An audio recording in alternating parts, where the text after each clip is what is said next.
Inilah STPM Santa Ursula, Kampus Kuning Pembaharu Desa. Baik, selamat pagi, salam sehat, salam semangat untuk kita semua yang menyaksikan video ini. Perkenalkan, nama saya Ricardus Lajo, biasa disapa Ricard. Saya dari semester 6 Pembangunan Sosial dari Kampus Sekolah Tinggi Pembangunan Masyarakat Santa Ursula ND.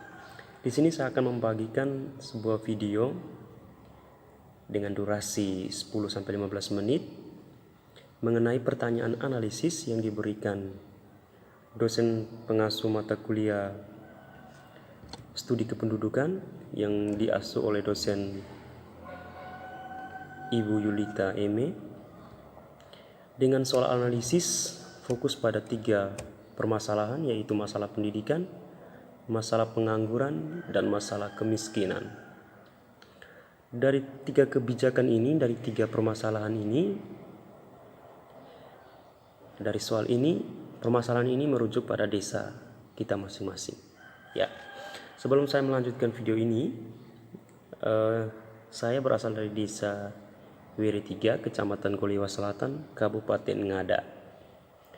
Iya, pada poin pertama berbicara mengenai masalah pendidikan, konteksnya luas dan pasti sangat terkait mengenai 3 tema yang diambil pada video analisis kali ini. Pada poin A, pada konteks pertanyaan bertanya mengenai apa permasalahan penduduk atau masyarakat yang ada di desa saya sendiri. Berbicara mengenai pendidikan di desa saya sendiri, di desa Wiri 3, khususnya di wilayah saya di kampung Anak Bara, masyarakat melihat bahwa pendidikan ini sangat penting, ya, sangat penting bagi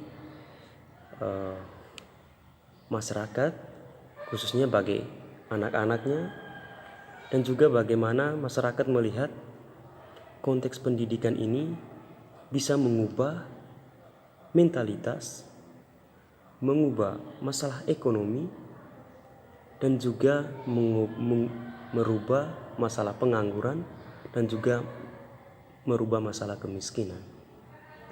Tadi pada konteks perjalanannya, dengan melihat situasi sekarang, dengan melihat data, kajian data, dari 3 konteks ini, dari 3 konteks permasalahan yang dikaji, kita masuk pada pertanyaan perujuk kedua, apa upaya yang telah dilakukan masyarakat secara bersama untuk mengatasi masalah ini, mengatasi masalah pendidikan.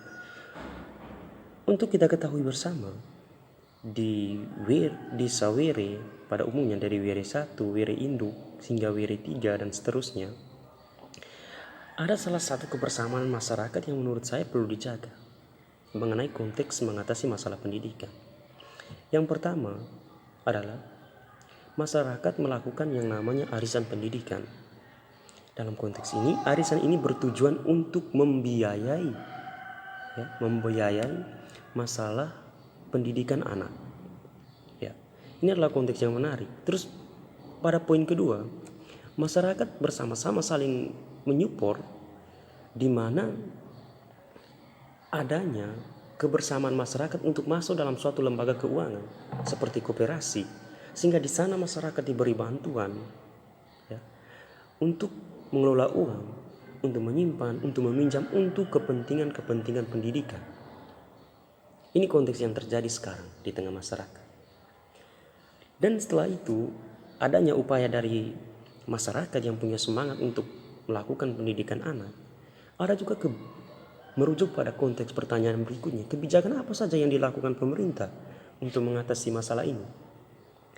Berbicara mengenai masalah pendidikan, ini adalah masalah serius, ya. Semua wilayah, semua kabupaten, negara itu menginginkan masalah pendidikan ini menjadi masalah nomor 1, sehingga bisa mengatasi permasalahan yang lain.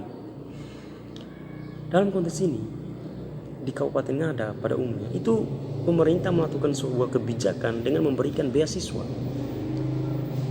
kepada anak-anak yang ada di Kabupaten Ngada. bagi anak-anak yang tidak mampu. Selain kebijakan dari pemerintah, ada juga kebijakan-kebijakan dari pusat, menciptakan kartu KIS, KIP, Kartu Indonesia Pintar, dan lain sebagainya. Ini menurut saya adalah kebijakan yang dibuat pemerintah membantu, mendorong, memotivasi anak-anak kita untuk terus belajar dan untuk terus melakukan sebuah pendidikan di jenjang yang lebih tinggi. Dan berikutnya kita masuk pada konteks yang kedua, membahas mengenai pengangguran. Sebelum kita membahas sebuah mengenai masalah pengangguran ini, pada konteksnya itu pengangguran itu siapa sih?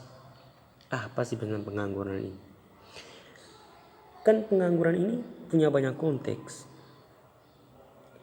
Ada orang yang belum mendapatkan kesempatan bekerja, ataukah sedang mencari kerja, ataukah orang yang tidak mencari kerja karena merasa tidak mungkin memperoleh suatu pekerjaan. Ini yang dinamakan konteks pengangguran. Kalau melihat di desa saya sendiri, saya rasa tidak ada yang nganggur, ya. Tidak ada yang pengangguran. Semua orang bekerja. Jika Anda tidak bekerja, ya Anda tidak dapat makan. Itu konteks di desa. Berdasarkan penglihatan kita, tapi kita tetap melihat merujuk pada kajian data,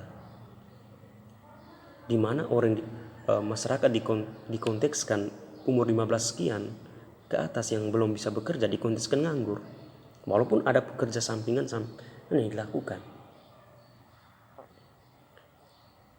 Sehingga dikategorikan masyarakat nganggur ini menurut saya, ya mungkin masyarakat yang tidak bekerja sama sekali. Ya, tidak bekerja sama sekali. Kalau menurut saya di desa saya sendiri itu masyarakatnya semuanya bekerja.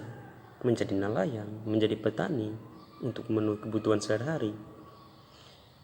Berwirausaha, itu adalah upaya yang dilakukan oleh masyarakat melalui sosialisasi yang dilakukan oleh desa.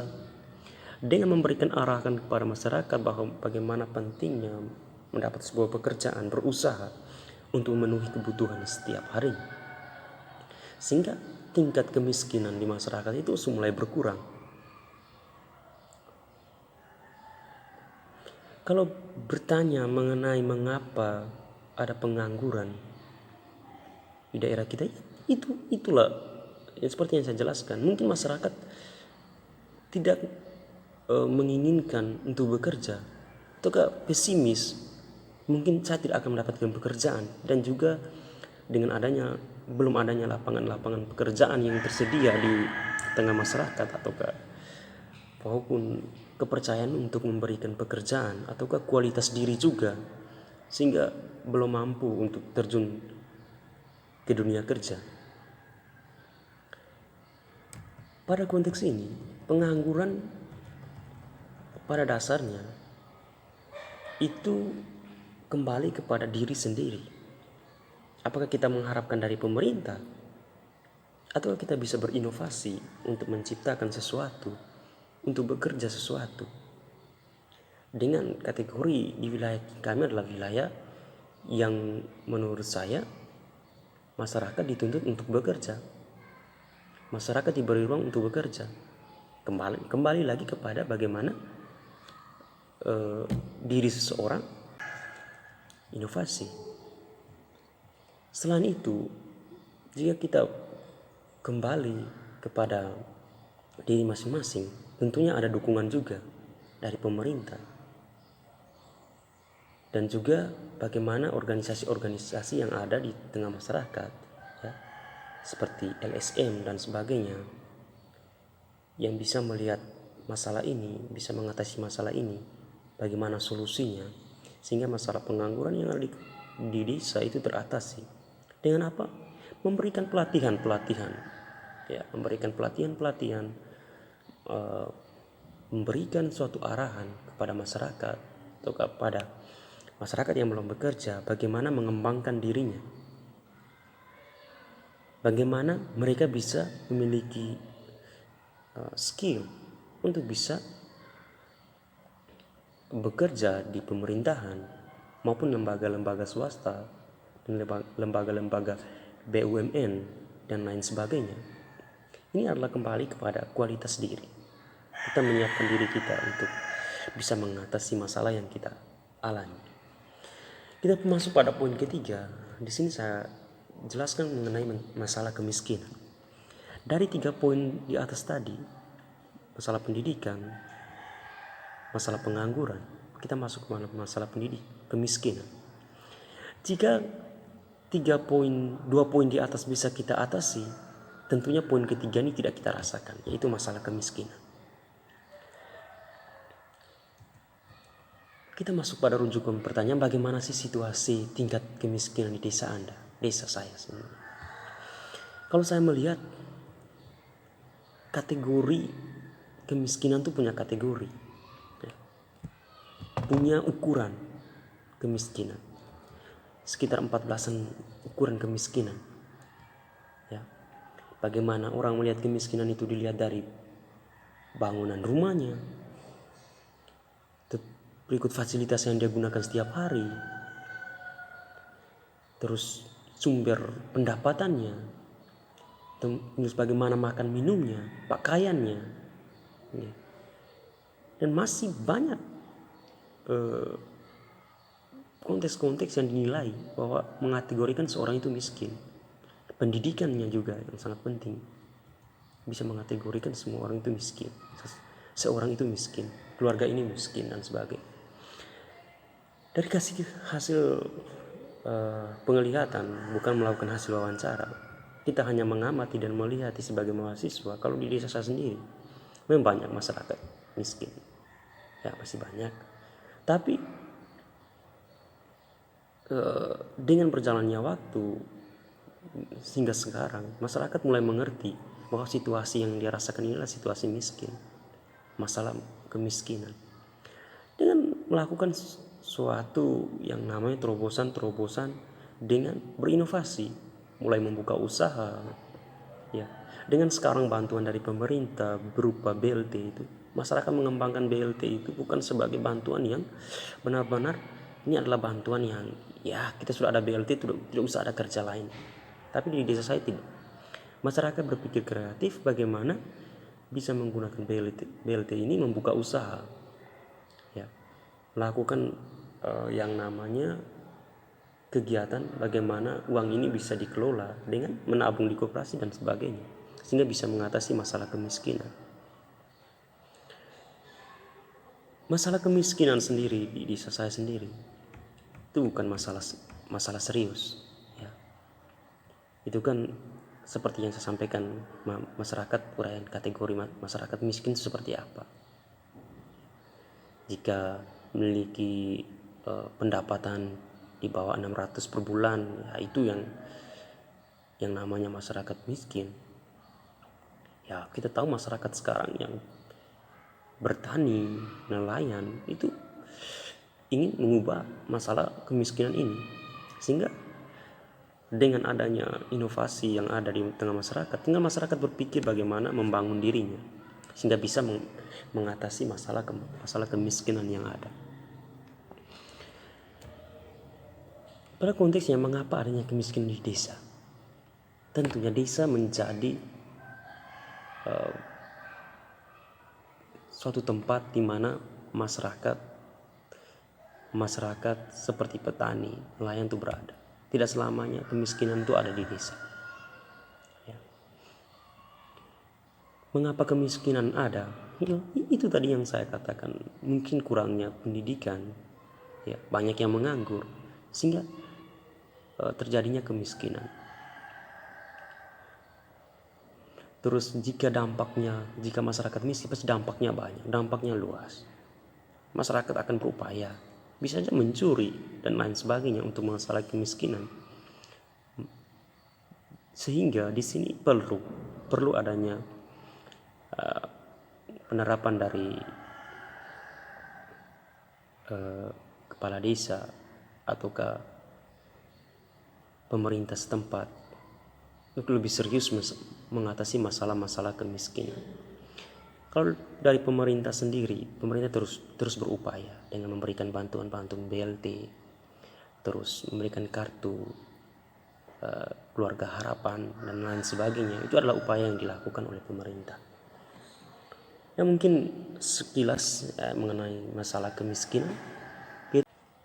Mungkin itu saja penjelasan dari saya mengenai 3 pertanyaan yang diberikan, mulai dari masalah konteks masalah pendidikan yang ada di desa, masalah pengangguran yang ada di desa, dan juga masalah kemiskinan yang ada di desa. Sekian saja pemahaman dari saya, penjelasan dari saya mengenai permasalahan yang terjadi di desa. Sekian dan terima kasih. Selamat pagi, salam sehat. Tuhan memberkati.